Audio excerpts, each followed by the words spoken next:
இப்போ நம்ம வந்திருக்கிறது திருத்தணி முருகனை பார்க்க போகிறோம். ரொம்ப ரொம்ப இஷ்ட தெய்வம் முருகன். ஸோ அவரை பார்க்க வந்திருக்கோம். அவ்வளோவா கூட்டம் இல்லை, ரொம்ப ரொம்ப நல்லா இருக்குது கோயில். முருகன் கோயிலுக்கு வந்தாலே ஒரு தனி அழகுங்க.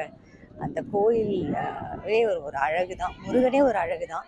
அதை பார்க்குறதுக்கு வந்திருக்கோம் தமிழ்நாட்டில் திருத்தணி.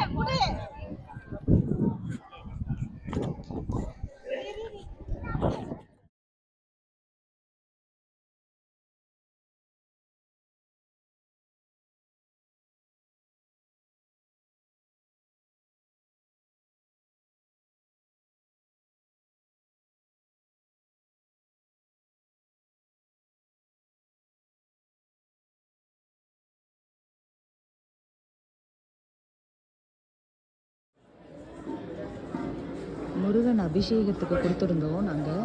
அவ்வளோ அமர்க்கலமாக நடந்தது. 1 hour பஞ்சாமிர்தம், நெய் அபிஷேகம், பால் அபிஷேகம் முருகனுக்கு. அப்பா கண்லேருந்து தண்ணியே வந்துருச்சுங்க, அருமையாக இருந்தது. இப்போ நாங்கள் அடுத்தது காஞ்சிபுரம் போயிட்டுருக்கோம்.